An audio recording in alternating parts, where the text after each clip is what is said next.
Good afternoon, everyone. Start with a few comments. Earlier today, the Secretary of State announced the designation of the Houthis as a specially designated global terrorist, effective February 16th for threatening the security of the United States.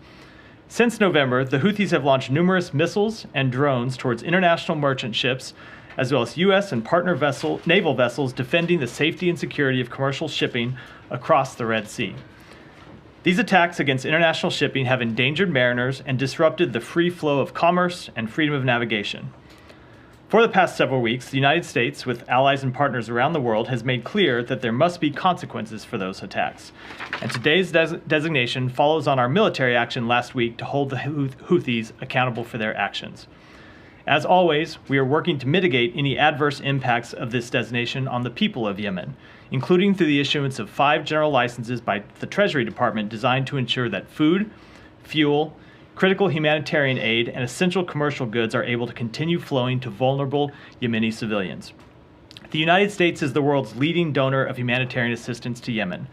We recognize the grave humanitarian situation there, which is why we are taking these steps to minimize harm to the civilian population. At the same time, we will continue to make clear to the Houthis that their attacks against commercial vessels must stop, and we will remain prepared to take additional actions if necessary. And with that, I'll start with you, Matt. Thanks, Matt. Before going back into that, I just want to let's get this out of the way at the very top. What was the issue with the Secretary's plane? There's a mechanical issue. I don't know the nature of the mechanical issue, but he is in Zurich. He was scheduled to fly back from Zurich. There's a mechanical issue with his plane. The Air Force has a replacement plane inbound. We expect him to be back still tonight, but several hours later than originally planned. A little later than, but it didn't disrupt any of his meetings or anything? No, it was at the conclusion of his meetings. He had already left Davos, traveled to Zurich. And then just to forestall what I expect will be questions, is you would refer any questions about the actual plane to the Air Force, right? Since it is their plane, yes, indeed, I would. Yeah? Okay. Yeah. All right, good. I hope that's done with then. On the Houthis, why not go for the full FTO redesignation? Why only do the SDGT? So when we looked at the options that were available to us, we were trying to, 1, maximize the deterrent impact on the Houthis, while 2, mitigate the any potential impact on vulnerable Yemeni civilians. And what we saw when looking at the options is that there was a possibility, and this is something that we found in our conversations with groups that are providing humanitarian aid in Yemen, that an FTO designation ran the risk of having a deterrent effect on some of those aid groups continuing to provide aid. Worried that they might be charged as providing material support to a terrorist organization.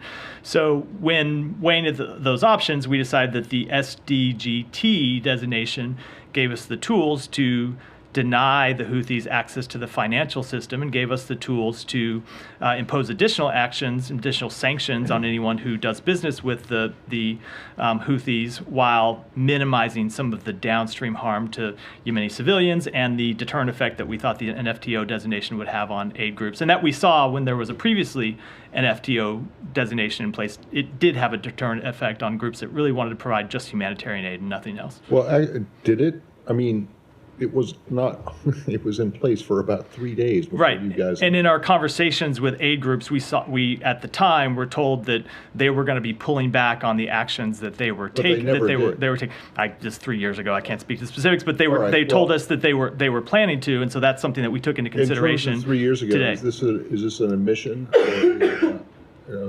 I hesitate to use the word admission, but is this a recognition that you guys made a mistake in removing them from both the FTO and the SDGT lists just after the administration took over? Not at all. The circumstances have very much changed. We've seen in the last few months something that wasn't the case. They changed because the Houthis have, since the designations were lifted, been able to build up and get more equipment and power. So the Houthis, to cement their position. The Houthis were procuring military equipment long before that designation, and they continue to procure it in the year since. What's changed is we have seen them launching attacks on commercial shipping.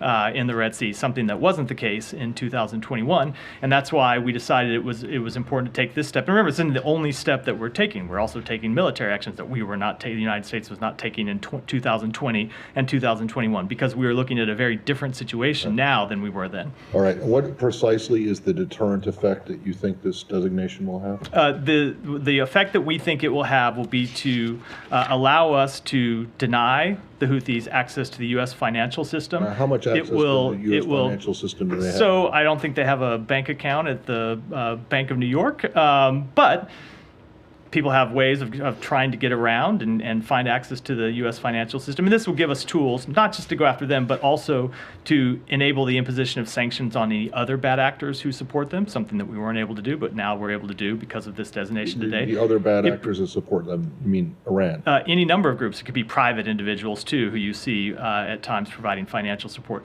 It provides additional bases for U.S. law enforcement action. It generally just gives us more tools to go after their access to funds that we want to deny them. Thank you. Yeah. Is it true that with this SDGT designation, Houthi operatives or suspected Houthi operatives can apply for visas and travel into the United States? I would be very, so I won't speak to that. I would have to get back and check the details, but I don't think you should expect that any Houthi operative who applies for a visa to travel into the United States is going to see that visa approved anytime in the near future, to say the least. What's the mechanism in place to kind of prevent that, if it is the case? Well, we always are reviewing visas of anyone who applies for it, but I think it's a safe bet that a member of a group who has been designated, as we designated the Houthis today, is not going to see their visa approved for travel. It's my understanding that under the terrorist designation, the FTO designation, there's some kind of a mechanism in place to prevent that. That's potentially not in place with the SDGT. So I'm curious if there, additional, if that is the case, and I get you're going to confirm that. If you could give us any detail on how the administration would prevent that. I'm happy to look into any of the specific details that you're asking about, but I will say that anyone that applies for a visa to travel to the United States, there's a process they go through to have that visa granted, and I can assure you that a member of the Houthis, which has now been designated by the United States as a specially designated global terrorist, is not going to see their visa to travel to the United States approved. Thank you. Jen, go ahead. I wanted to follow up on some things the Secretary said last week. He said he didn't see the conflict escalating in the Middle East in the days since we've seen a number of strikes from the Houthis, from the Iranians, in different countries, Pakistan, Iraq, for example. Is it still the assessment that the conflict is not escalating? So I will say that we have, from the outset of this conflict, seen various actions we've seen them by the Houthis. We've seen actions between Israel and Hezbollah in the north of Israel. We've seen attacks on U.S. forces in Iraq and Syria, attacks that we have responded to on a number of occasions. So we have seen kinetic activity since October 7th, in addition, of course, to the Israel's military campaign in Gaza. What we have not seen yet, and what we have very much worked to deter, and what was a primary objective of the Secretary's trip last week, was to prevent the region from tipping into a full-blown conflagration. And so far, that effort has been successful, but it is something that we continue to work on all the time because I think, as I said right before we left, the risk very much does remain high that groups could miscalculate, that groups could try to take advantage of instability to further their own goals. And so that's why we continue to engage in diplomatic efforts to try to make clear to everyone in the region that we don't want to see the conflict escalated, that we don't think it's in any country's interest to see the conflict escalated, and it's why we'll continue to do so. At the same time, we take action to hold the Houthis accountable to uphold basic principles such as the right to free navigation. Do you get any indication that Iran is taking these messages that are being conveyed to them to heart? Do you sense that they are ever going to try to de-escalate here? So I certainly wouldn't want to speak for Iran. I will say that we continue to deliver a message very loud and clear. We've heard us say it publicly, and the Secretary made it clear to a number of partners in the region when we were there, including countries that have diplomatic relations with Iran and have conversations with them, that we do not want to see the conflict escalated, and we do not believe they should want to see the conflict escalated. But also said very clearly that we will defend U.S. personnel and we will defend U.S. interests, and that will not change. So all I can do is speak for the United States and make clear that we don't think it's in anyone's interest, including Iran's, to see this conflict escalate. And then last question, the Secretary announced that the U.S. and Israel had agreed on a plan for a UN assessment team to go into northern Gaza. Do you have any details on when this might take place, the scope of that assessment team? We continue to work through those details. Ambassador Satterfield, of course, our special envoy, has had a number of meetings about this exact question in the past few days in the region. We're working through details with the United Nations. We're working through details with the government of Israel. There are a number of preliminary steps that have to take place before the UN assessment mission can be launched. But it is a high priority for us that that UN assessment mission be launched as soon as possible and that it be completed. And just to explain, I know the Secretary talked about it, but I've been gone for a while, so get into why we think this assessment mission is so important. We have seen, hundreds of thousands of Palestinians flee their homes in the north to escape the military conflict and move to the south. The fact that you have so many people crowded into such a small area has put an incredible amount of pressure on the humanitarian efforts there.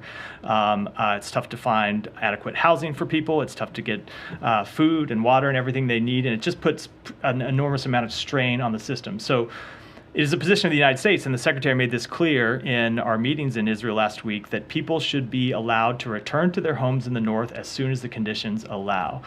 So what we mean by as soon as conditions allow, it means, number one, that there isn't widespread fighting going on in their neighborhood, so they return home and are immediately put in harm's way. But number two, it also means that there is an assessment of whether it's safe, even absent kinetic activity, to return to their homes. We know, for example, that there is unexploded ordnance in the north. We know, for example, that there is an enormous problem, probably a larger problem than the problem of unexploded ordnance, of booby traps that Hamas set to try to target Israeli forces, booby traps that have never been triggered, IEDs that remain either along roadsides or in apartment buildings. So we don't want to see the situation where someone comes home and a family walks into their home and an IED is detonated and kills that family member. So this assessment mission is critical before we can achieve that step that we are trying to achieve, which is allowing people to come back to their homes and neighborhoods. Go ahead. I'll come to you in a minute. Go ahead, Leon. Yeah, it's not really a follow-up, but speaking of escalation, and you said that the U.S. will defend its interests wherever it is. That's exactly the argument Iran is using when it's striking targets in what they call terrorist groups in Iraq, Syria, and Pakistan. What is your take on that? Do you condemn those strikes? Do you think Iran has the right to defend itself as the U.S. would? So we do condemn those strikes. We've seen Iran violate the sovereign borders of 3 of its neighbors in just the past couple days, and I will say that the difference is the context very much matters. I think it is a little rich for, on one hand, Iran to be the leading funder of terrorism in the region, the leading funder of instability in the region, and on the other hand, claim that it needs to take these actions to counter terrorism. So when you've seen us take action, it has been in Iraq, where our forces are at the invitation of the Iraqi government. That's the only reason our forces are there. And you've seen us take action against the Houthis, which we have done as part of an international coalition and after a United Nations Security Council resolution condemning the Houthis for their attacks on commercial shipping. So you think you have cover? I mean, the strike that you are covered, coalition and all that, but Iran is doing is as you cover. I think there are very different situations for all the reasons I just articulated. Go ahead. I'll come to you next, Olivia. Today, Thomas Friedman of the New York Times asked the Secretary of State whether do Jewish lives matter more than Palestinian and Muslim lives, Muslim and Christian, Palestinian Christian lives, given the incredible asymmetry and casualties and so on, to which the Secretary said with an emphatic no. Now, tell us, how does that square with the fact that both the President and the Secretary of State said in statements marking the 100th day, talked about the ordeal of the hostages and so on, and not a single mention of 100,000 Palestinians? Did missing or injured. So Let us have that square with that. So, Saeed, I think you cannot take any one statement from any official in this administration in isolation and say that that reflects the totality of our opinion and the totality of what we have to say about the situation. And if you want to get specific about it, I will say that just 2 or 3 days before that statement came out, the secretary was in Israel. And he talked about the fact that we are almost about to mark 100 days of this conflict. And if you go and look at the secretary's remarks, he talked about the effect that this conflict has had on Israelis, and especially the families of Israeli hostages who have spent 100 days not knowing the status of their loved ones, not knowing if they're alive, not knowing the situation in which they're being held captive, not knowing if they will ever be allowed to come home and reunite with their loved ones.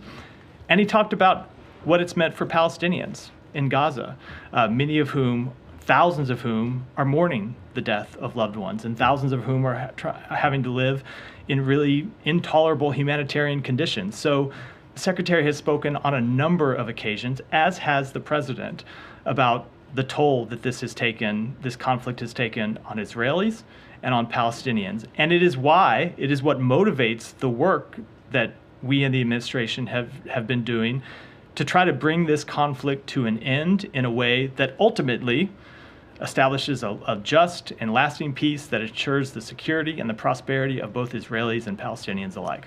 Today, the WFP program, the World Food Program, said that, there's actually a possible famine. The Palestinians face a possible famine, at a time when there are trucks laden with food and so on, and they're not getting in simply because Israel makes it so. So, what is your position on this? So we have been working very hard to address the quite dire humanitarian situation in Gaza. The secretary made it a focus of this trip. It's something that was the subject of his meetings with Israeli officials. The secretary went and toured a WFP warehouse in Amman, where food is being stockpiled and then delivered into Gaza for the benefit of Palestinian civilians. We are the first to say that more needs to be done. More needs to be done to break down some of the logistical difficulties that the UN has faced in delivering aid into Gaza. More needs to be done to get aid once it's inside Gaza to civilians, both in the south and in the north. We want to see more trucks move into the north, where we know, even though there are hundreds of thousands of people who haven't been able to go back to their homes, there are still Palestinians who are in the north who need access to food and water just as people in the south do. So we continue to work on this very difficult problem. Our special envoy, David Satterfield, is in the region working on that. As I said, he was engaged in meetings on this question just in the past few days, and it's something we'll continue to work through because it is a high priority for us. And finally, in the same interview, the secretary said, he was wondering what's to be done about Gaza. How about a ceasefire? I think that would resolve immediately, would probably resolve this tragedy. So again, and we have obviously spoken about this before, we do want to see an end to this conflict. We want to see it as soon as possible, but we want to see an end to this conflict that's durable, and not an end to this conflict that leaves Hamas in place to, again, launch terrorist attacks against Israel. That's not something that's tolerable to Israel. It's not something that would be tolerable to any country. So we want to see an end to this conflict that ensures that October 7th can never be repeated. And that's why when the secretary was in the region, you saw him launch this effort to work with Arab partners and with Turkey to coordinate our efforts to reach a peace, not just for the short term, but that eventually establishes a very clear path to a Palestinian state with tangible steps forward to ensure that there is a Palestinian state and real security assurances and security guarantees for Israel from the United States and from other countries in the region, because that is the only lasting solution, not just for the Palestinians, but for Israelis as well. So, I said I would go to Olivia next, and then I'll yeah. Then I'm glad to Yeah. Sorry, on the specific question about the WFP warehouse that we went to in Amman, because there the WFP staff was saying to us and to the secretary that it would be helpful. You talked about people in the north of Gaza. We're not talking about people returning to the north, which this UN mission is about, but the people who are still stuck in the north are, without aid, have been without aid for a really long time because none of the trucks can get there. They had a very simple request, which was there are border crossings between northern Gaza and Israel. Could the Israelis allow aid to cross those? Is that something the Secretary raised with the Israelis? What was their response? So I won't get into specifics that he raised around this. I will say that there are hurdles to opening some of those crossings. I believe there's some of them that have, that have been damaged as a result of the conflict. But I will say that we have tried to ensure that trucks can make it from the south to the north. There may ultimately be some other solution down the road with access to the north, but the immediate solution that we have been working on is to get some of the trucks that enter either through Rafah or Kerem Shalom to move to the north. And the hurdle that we have faced is a very simple one of deconfliction, that the UN is trying to send trucks to the north, and they have a difficulty ensuring that there's deconfliction with the IDF to ensure that those trucks aren't struck. I'm not saying that the trucks have been struck, but if you don't have the appropriate assurances, you can see why they might be concerned about sending them to the north. It is just a logistical issue that we have been trying to work through as an immediate solution to people to ensure that there is enough humanitarian aid in the north. But that is a meeting that is an issue that Ambassador Satterfield was working on today in a meeting with Israeli officials, trying to ensure that we solve this deconfliction problem and get aid moving from the south to the north, as well as we continue to work through other solutions for getting aid in, but I don't want to speak to those publicly at this point. But the aid officials were also saying that, people in the south of Gaza are so hungry that if you send a food truck from the south to the north, it's not going to get there. So perhaps opening those border crossings. But aside from that, just to clarify from Jenny. Can I say something? That is exactly the problem, and that is why I'll just say, because you were right about the problem, and we are focused on it. And the answer to it that we always focus on is to try to get more aid in overall, because if you get more aid in, you will solve that problem of people trying to attack convoys and take aid and get it for themselves because they're so desperate and believe that otherwise they won't get access to it. So we believe the ultimate solution is just getting more aid in overall. But sorry, didn't mean to cut off your question. No, I just wanted to clarify in answer to Jenny's question that you went to a food warehouse in Amman. You came to Israel to talk to Israelis with quite a few requests about humanitarian aid. What we seem to be the only thing that you came out with was this promise to allow a UN aid mission with no timeline, right? Does that sort of seem like a satisfactory sort of concession from the Israelis, given all of the dramatic language being used about aid and the risk of famine? We get the promise of UN access at some point with no specific timeline. So I'm not so much rejecting the premise of the question, but I want to broaden it a little bit. It wasn't the only objective that we had going into either the trip or going into our discussions with Israeli officials. We were also working on trying to deter the conflict. We were working on trying to reduce civilian casualties. We were working on ultimately bringing about the establishment of a Palestinian state. And we, as you know, when we went to Israel, went in able to tell Israeli officials that all of the Arab countries in the region that we talked to, a number of them on that trip, were ready to enter into real discussions with Israel about reconstruction of Gaza and Palestinian-led governance of Gaza. But there had to be an exchange for the Palestinian, an establishment of a Palestinian state. So I want to broaden the lens a little first, but then to get to your specific question, I will say also that we were focused on increase in the amount of aid, and we have seen the amount of aid going up. We're up to a little over 200 trucks now going in the last few days, which is, again, not sufficient, but it is better than it has been. It's something we're continuing to try to increase. And I will say that I also think that I reject somewhat the characterization of the UN mission, which we see as quite important because it is the thing that unlocks a dramatic improvement in the humanitarian situation. There are things that we have to, steps that we have to go through first that I can't detail publicly, but steps we have to get into before this mission can be launched. And we are intensely focused on completing those steps so we can see it launched and engaged in very direct conversations with the Israeli government about it. But we think this is a critical step because allowing people to return to their homes and neighborhoods, first of all, would alleviate the humanitarian situation in the South, as I said a moment ago, but it would also give them some ability to start rebuilding their lives and getting back to some small semblance of normalcy. Nowhere close to normalcy yet, but to some small semblance of it, that it's an important step to start. Now, there's a lot of work that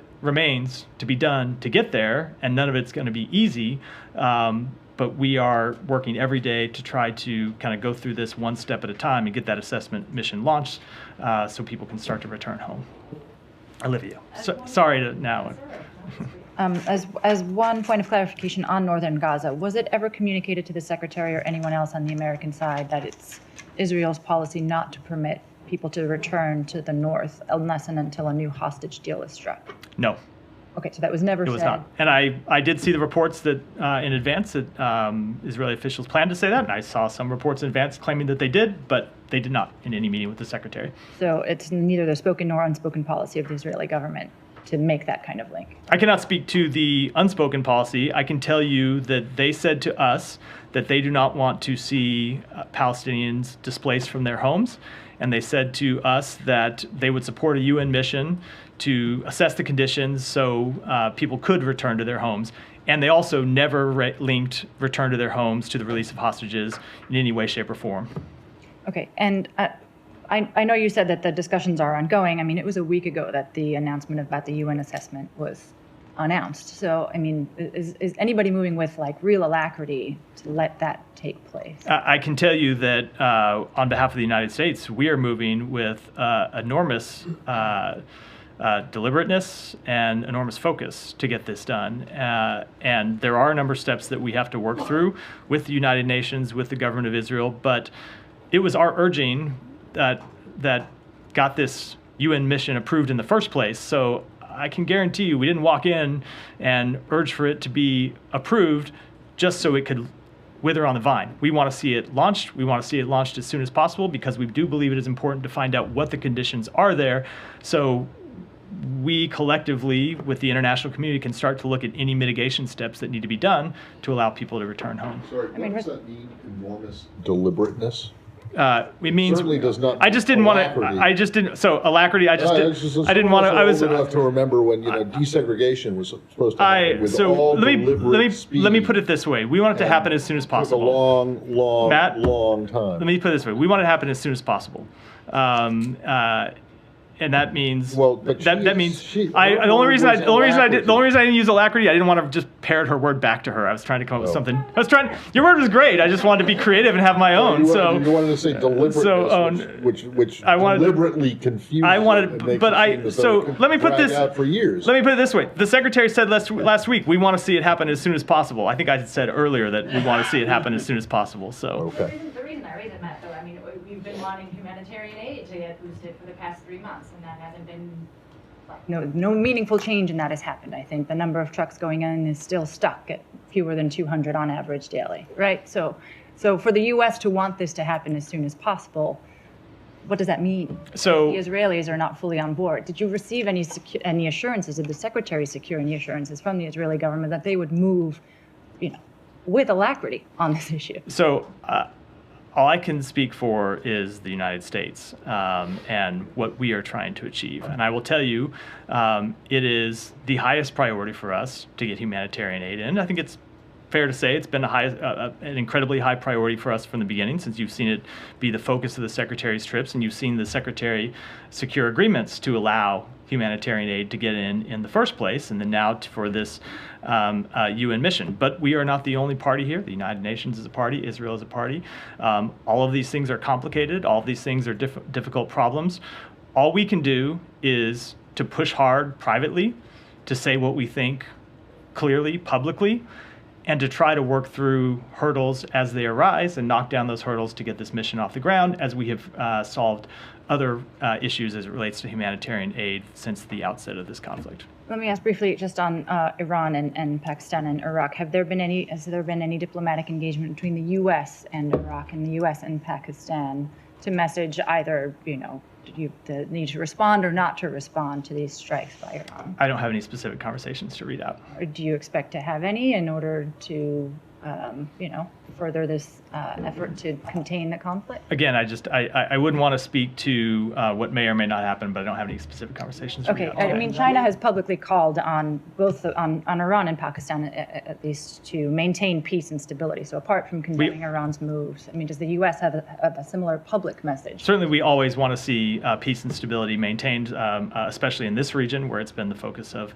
our diplomatic efforts since October 7th. Okay, very briefly before, I know there's a lot of questions on this, the Secretary mentioned some leadership engagements with China in the coming year. Can you clarify at all what he meant by that? Is that at the presidential level? I'm not going to speak to specific engagements, but what you have seen since last June, when the Secretary traveled to Beijing to kind of relaunch this tempo of meetings at a high level between the United States and China, regular diplomatic engagements both here at the State Department, but also among others in the government, including the President himself, of course, including the National Security Advisor, and including other cabinet officials. And we do expect that tempo of engagements to continue, but I don't have any specific meetings to announce either from this building or others around the government. Thank you. And I would just say, I have to comment on you got skipped over twice and then had like 8 questions. So well done. 4. I don't know. Some follow-ups count too. Alex, go ahead. Thank you, Matt. Back to today's designation. I have other regions to cover later. Is it still your assessment that Iran's proxies are acting alone? They're making solely independent decisions, even after what we heard from Iranian Foreign Minister at Davos today? So I think I got this. I think I got this question once before, where people attributed an assessment to me that I had not yet made. I think the thing that we have consistently said about Iran's proxies in the region is that Iran has armed these groups. Iran is in constant communication with these groups. So certainly, the framing of that question to make it sound like we have given Iran a free pass on this certainly is not the case. Now, we don't think it's in Iran's interest to see any escalation, and we think Iran should send a very clear, deliberate message to all of its proxies to stand down, to stop fomenting instability across the region. But I think I'll just wanted to correct that sort of the premise there. And that makes perfect sense. But just to be clear about that, Iran's foreign minister today linked the security of a Red Sea to the Gaza events. And he said everyone will suffer if it doesn't stop. He said all the fronts will remain active. So what do you make of these statements? So first of all, I'm going to say that linkage is a bit absurd. I don't know what commercial vessels carrying civilian mariners from around the world, not from Israel, not from the United States, on vessels, in most cases, not flagged as Israeli ships or United States ships. I don't know what attacks on those ships has to do with the conflict in Gaza.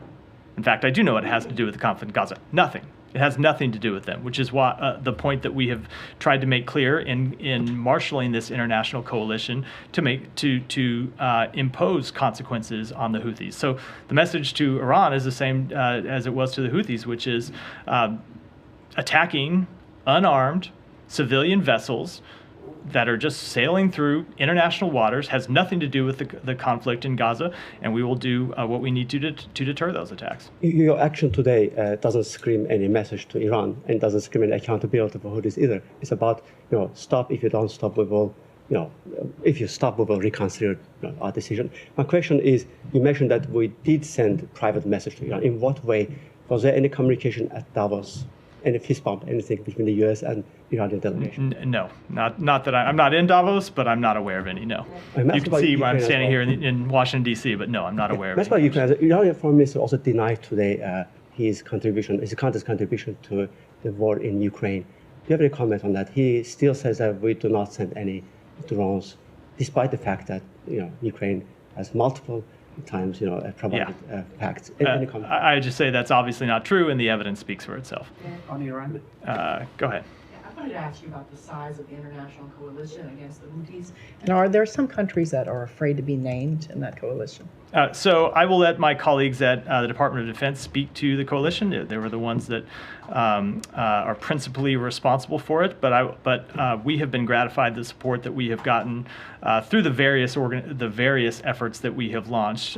Both the statement that was signed by over 40 countries condemning the Houthis' actions, by Operation Prosperity Guardian, Guardian, which includes, I think, more than 20 countries in a defensive effort. And then, of course, the coalition we put together for the military strikes last week by the United States, the United Kingdom, but with support from Bahrain, the Netherlands, and other countries. And I'll leave it at that and let other countries, of course, speak for themselves and the decisions that they make. Yeah, go ahead. Going back to access to Gaza, the Israeli government still hasn't given any independent journalistic access for foreign journalists to Gaza over 100 days in, on top of the number of Palestinian journalists killed in Gaza. Is this something you're putting pressure on the Israelis about, allowing foreign journalists in? And what does it say, in your view, about people's ability to really know what's going on in Gaza? So we support the free, independent press all over the world. That includes in Gaza. We have all seen the images that have come out of Gaza, and it has been good that there are journalists on the ground there to provide us those images so we can all see what's happening in this war. At the same time, it is obviously a very dangerous place for journalists to operate, and we recognize the risk that journalists take upon themselves by operating in Gaza. We've seen, I think it's over 70 journalists killed, according to one of the advocacy groups that watches this number. So it's a dangerous situation. We certainly recognize the importance of journalism, but I think with respect to the decisions of who ought to be allowed to enter, that's not a decision for the United States to make. It's a decision for other parties. We will continue to support our general free. But are you saying to the Israeli government it is one of the issues that access should be allowed for journalists? Our primary focus in our conversations with the Israeli government right now when it comes to access to Gaza has been for relief efforts, humanitarian assistance, and of course for trying to get American citizens and others out. Janet, go ahead. Thank you, Matt. Two questions, Russia and North Korea. First question, North Korea's Foreign Minister Choi Sun-hee visited Russia and met with President Putin and Foreign Minister Sergei Lavrov. And the additional arms deals between North Korea and Russia were discussed. And President Putin also accepted a visit to North Korea. What are the signs of close cooperation between Russia and North Korea? Well, we've seen, in addition to that, we've seen Russia providing weapons to North Korea, and we've seen North Korea providing weapons to Russia. We've seen Russia taking actions in violation of multiple United Nations Security Council resolutions, including ones that it itself supported. North Korea launched a solid fuel intermediate range ballistic missile last weekend. And Kim Jong-un revised the North Korean constitution to say that South Korea is the main enemy and declared that if war comes, he will completely occupy South Korea as a team with Russia. How can you comment on Kim Jong-un's self-confidence in war? So we call on the DPRK to refrain from further provocative, destabilizing actions and statements, and to return to diplomacy. In particular, we encourage the DPRK to engage in substantive discussions on identifying ways to manage military risks and create lasting peace on the Korean Peninsula. As we have repeatedly said, the United States harbors no hostile intent toward the DPRK, and we continue to closely consult with the Republic of Korea, Japan, and other allies and partners about how best to engage the DPRK, deter aggression, and coordinate international responses to the DPRK's ongoing and repeated violations of UN Security Council resolutions. Go ahead. Thank you. My first question is about Afghanistan. The Taliban regime are systematically erasing women from the public life. Just weeks ago, they started detaining women from the street in the pretext of hijab, and more than 3 million girls are banned from the school. I'm just wanting to know, how does the U.S., do you recognize this activity as a gender apartheid in Afghanistan, and what are you doing for holding them accountable? So we continue to condemn the Taliban's treatment of women and girls in Afghanistan. We've seen them take a number of really deplorable actions when it relates to women and girls and their role in society, and we will continue to take all appropriate steps to hold them accountable for those actions. About the second question, Pakistan has stated they reserve the retaliation right against Iranian government regarding recent attack. What's your statement about this statement? And do you think that the tension between Iran and Pakistan is going to escalate? We hope that that's an issue that can be peacefully resolved. Go ahead. Thank you, Matt. In light of a January 9 Israel Knesset member-led meeting in the Knesset condemning the UN agency, UNRWA, for fostering a welfare-dependent Palestinian population that breeds dissent and teaches children in their textbooks that the land is Palestine and Israel is the illegal occupier, with other instruction to hate and kill Jews, plus their association with terrorist groups like Hamas and Palestinian Authority. What is Secretary Blinken's response to Knesset members Sharon Haskell and Simcha Rotman, who are calling for the funding of UNRWA to stop? And I have a follow-up. So I'm not going to respond to the comments by individual members of the Knesset, but I will say that UNRWA has done and continues to do invaluable work to address the humanitarian situation in Gaza at great personal risk to UNRWA members. I believe it's over 100 UNRWA staff members have been killed doing this life-saving work, and we continue to not only support it, but we continue to commend them for the really heroic efforts that they make oftentimes while making the greatest sacrifice. The follow-up is, how can you expect Israel and other nations to believe that the UN agency, UNRWA, is a credible humanitarian agency since, according to Jerusalem Post reports, UNRWA teachers and students celebrated Hamas' brutal attack on Israel October 7, and over half of the Hamas terrorists behind that massacre were graduates of UNRWA schools in Gaza, and weapons were found in UNRWA schools. Well, I think most people in Gaza are graduates of UNRWA schools. They are one of the leading, if not the leading, providers of education. So I think that's a little bit of a there's a little bit of a breakdown in logic there. But I will say, I'll answer the question by saying, look, whenever we see reports of that nature, we ask specific questions about UNRWA and ask that they be followed up.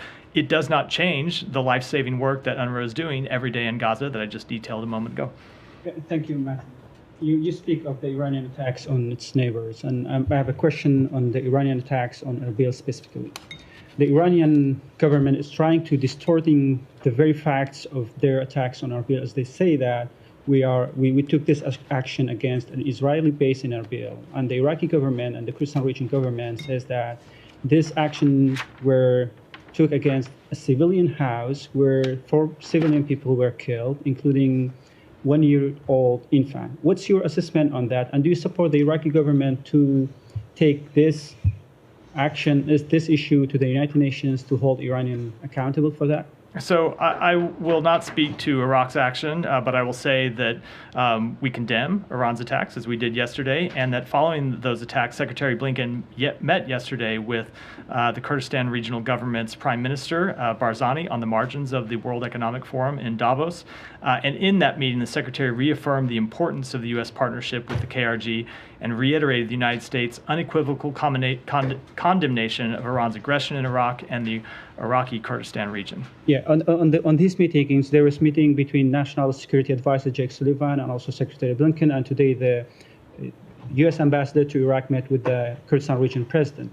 You say you showed your support to the Kurdistan region. What do you mean by this support? Are you going to support the Kurdistan region to facing this attacks by Iran on the Kurdistan? How do you support them? I mean that we will continue to support them, including diplomatically, and beyond that, I think I won't preview any actions. Go hear Simon, and then we have to wrap for the day. I've got to. Yeah, just wanted to come on to the aftermath of the elections in Taiwan on the weekend. We've seen. Taiwan's defense ministry said today that they detected 18 Chinese aircraft operating off its coast, off Taiwan's coast. So it seems like military activity is returning to the Taiwan Strait in the aftermath of Lai's election. Is that part of anticipated escalation that you were sort of waiting to see from Beijing? You know, do you expect to see that? Did you expect to see that given the victory of the DPP? Or do you think this is, a status quo activity by China And do you have any message to China regarding those activities? So I will say we saw those reports. I don't have any assessment about the motivations behind them, or behind the activity, I should say. But I will reiterate that we continue to urge the PRC to not take any actions that would contribute to instability in the region, and we'll leave it at that. And we'll end there for today. Hold on, I got one more. Yeah. Guatemala. And this is not an Yeah. issue necessarily today, but it has been over the past week, and the inauguration of the new president and all of the controversy, I suppose, around it. There are some people who say that U.S. actions and the actions of others, particularly regarding the country's attorney general, suggest that some kind of outside interference into the election process, and you saw the delay in the inauguration actually happen. I'm just wondering how you respond to that, to those comments. I would, excuse me, a little hoarse today. I would say far from it. Our only interest in Guatemala has been a free, fair election in which the Guatemalan people could express their will and elect the government of their choosing. And the policy that you have seen us pursue over the past few months, including with enforcement actions, has been to support a free and fair election and to oppose any actors who tried to prevent a free and fair election, first and foremost, and then a transition to power by the rightfully elected president. And that means that you believe that the attorney general was acting in a way that would hinder a free and fair election. I don't want to offer any assessment of that from here, but we did want to see a free and fair election, and not just a free and fair election, but then the candidate who was elected actually be allowed to take office. And that all that happened, so you're pleased. Certainly pleased by the outcome. Yeah, the eventual outcome. Yes. Thank you, everyone.